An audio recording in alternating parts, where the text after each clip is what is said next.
Family and fellow soldiers, I'm the professor, and this is the moment of truth. And to stay with you for just a moment, I think a lot of people don't realize that there is a lot of diversity inside of Ukraine. I mean, maybe not as much as we have in the United States, but the fact that you are there, what do you make of the stories of the differences between the way people are being treated at the borders as they're trying to escape? Have you heard any feedback that people are being treated differently when they try to flee based on their color of their skin?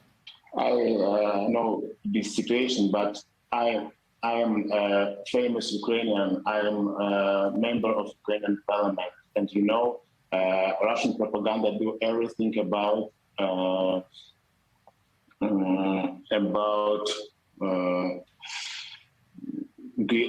guilty our country in racism. It's not true, because I'm Ukraine give me everything for my life, and I know Ukrainian is very tolerant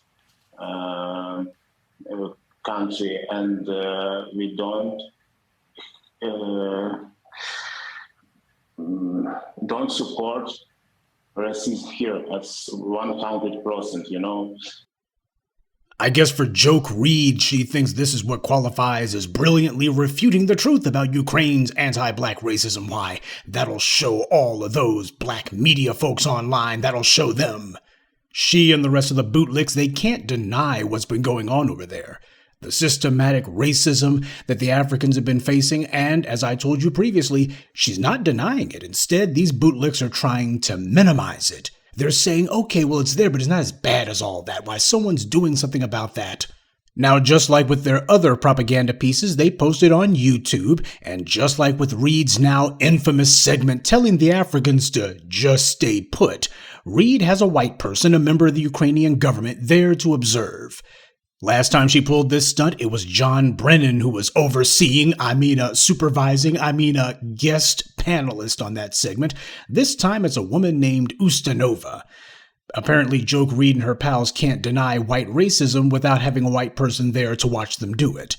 But of course, Reid didn't ask the white woman, Ustanova, about racism in Ukraine. She didn't ask her any questions about that at all. Ustanova would be the person you would naturally think ought to be asked about this. The racism isn't the Africans against the Ukrainians, that's for sure. Ustanova was simply asked the typical boilerplate questions about Putin, Russian aggression, humanitarian aid, etc. That way she could give the standard spiel. In other words, no tough questions about Ukraine's behavior. Nothing that would, as Joke Reid put it, fracture the unity.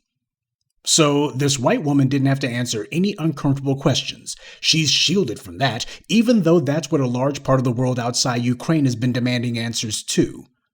And when Joke Reid pretends to discuss this issue, she talks to the one lone biracial member of the Ukrainian parliament. She doesn't bring on any of those Africans and ask them, hey, how are they treating you? Instead, she talks to one guy who Ukraine has done a hell of a lot for.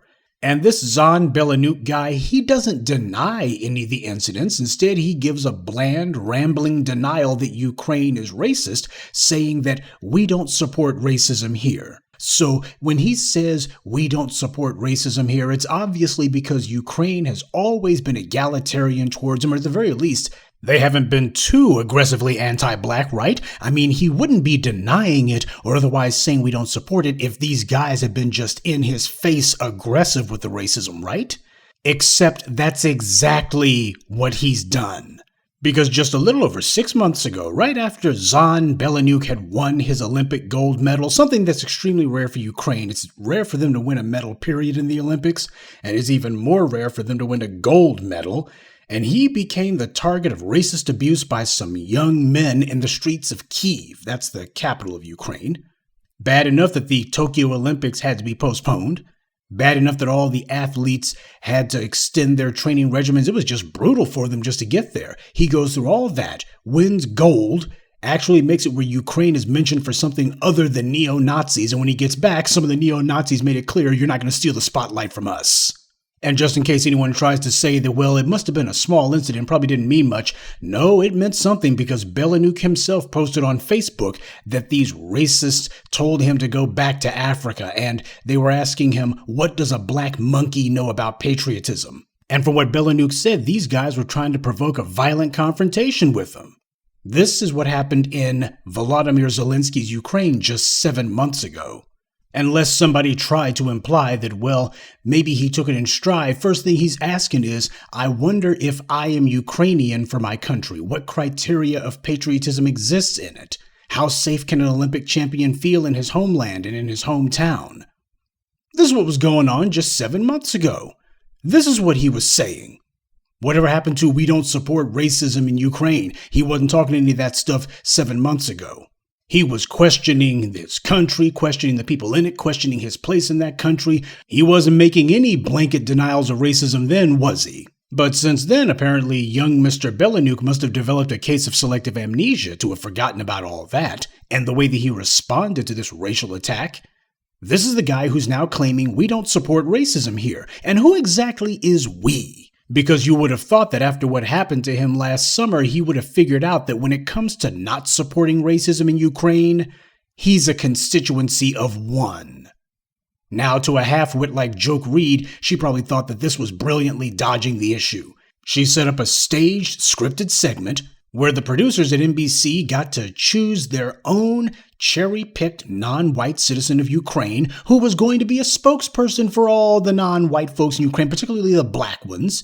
He was going to speak for all black people in Ukraine, whether they be citizens or visitors, and he was going to give a blanket denial of Ukrainian racism, and then the white media pretends to have addressed the issue when in fact they did nothing. That's what Joke Reid hoped this would be, but in the black media, we don't shy away from doing our homework. We believe in bringing the receipts. Now, it was no accident that Joke Reid did this and asked this Zon Belenuk, but she didn't ask any of the Africans who were trying to get out of Ukraine. Why didn't she bring them on? They're the ones who this concerns. She ought to be thinking about them first. They should be the main ones she wants to talk to. Now, clearly this Zon guy has very limited English, and I don't fault him for that, but I do fault him for the fact that he's not being straight about this. He's trying to whitewash it. And my problem is that Reid didn't ask that white Ustanova woman to answer that question. Obviously, the network had given her marching orders, not that she needed to be told. She was not to embarrass the Ukrainians or to put them on the spot. Don't say or ask any questions that would make them look bad, especially not about race, because, Vladimir Putin's saying these guys are a haven of neo-Nazis, and last thing we need is anyone bringing up that members of the Ukrainian parliament have been racially assailed and harassed by some of these good white racists over there. Seems Vladimir Putin's not the only one trying to control what people see over the airwaves.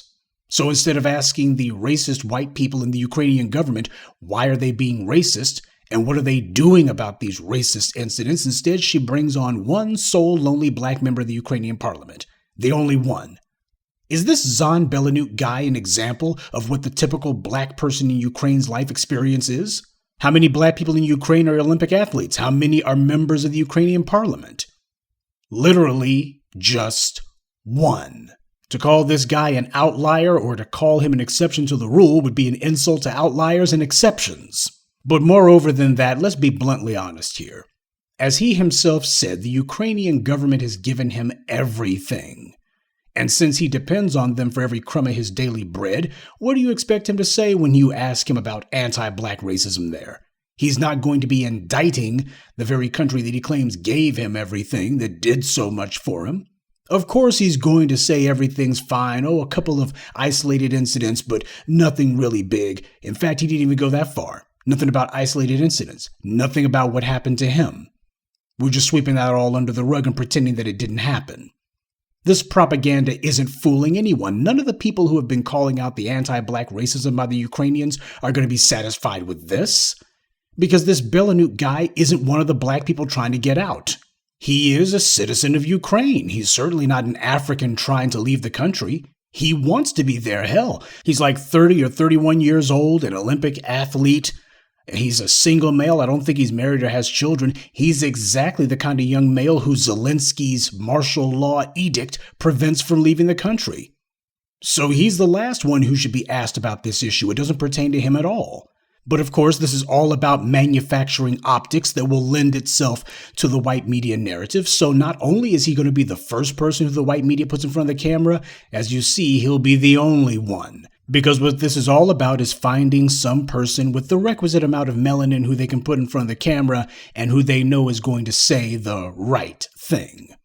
This is all practically scripted. It's meant to affirm a white media narrative, but when the racism is on this large a scale and this well documented, trotting out just one sole lonely black public employee to give a weak, feeble denial ain't gonna cut it.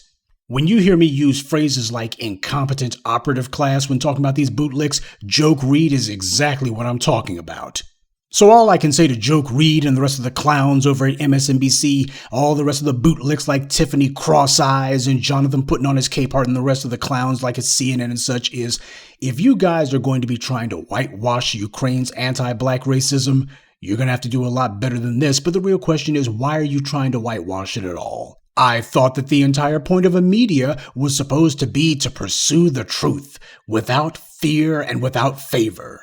Well, that's what you would think if you allowed the white media to tell you what their alleged mission is, but as I've explained to you, the purpose of any media is to promote a value system.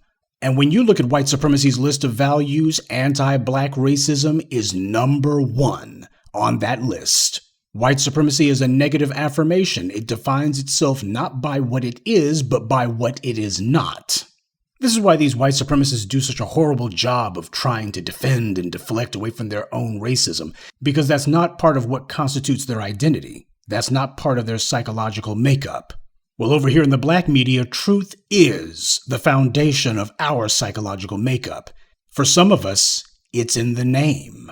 Now, you notice that I'm not taking any digs at Zahn Belenuke himself, not at his parentage, not at the fact that he's an immigrant on top of being an immigrant, not even going into the whole tragic mulatto thing. We're not going there with it because we don't have to.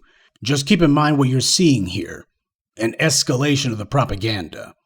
You went from having just Joke Reid with some so-called historian. Now you got Joke Reid here, who apparently has not even a semblance of sympathy for her own folks back in the motherland. And she's conducting a segment with a biracial Ukrainian who's denying the very racism that he himself was subjected to just last summer. Well, Joke Reid may be fully prepared to sell her soul and sell black people out just to get a network TV gig. And Zahn Belenuke apparently just to get himself a job in the public sector, he's willing to do something much akin to it to deny the very racism that he knows is going on. That's good enough for them, but over here in the B1, that will never be good enough for us. These white supremacists don't have enough gold medals, they don't have enough government jobs or enough network jobs to buy us off.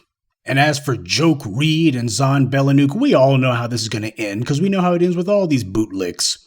When they have expended their usefulness under white supremacy, be it in US or Ukraine, they're going to be unceremoniously booted out the door. Nobody's going to apologize for it, and nobody's even going to be polite about it. It's just going to be, get the hell out of here. And when that moment inevitably comes, I'm sure that Joke Reid will be sounding just like Melissa Harris Lacewell Perry before her. And I'm also sure that Mr. Zahn Belenuke will also suddenly remember that while he may not support racism in Ukraine, a hell of a lot of the other folks in Ukraine do. Good day, and be one. I'd like to take a moment to mention some of our contributors. Eve, Lokthis, Stay Positive, Isaac, and Reginald. Salute to them and thank you to everyone for listening, liking, and sharing this message. Black empowerment only exists because of you.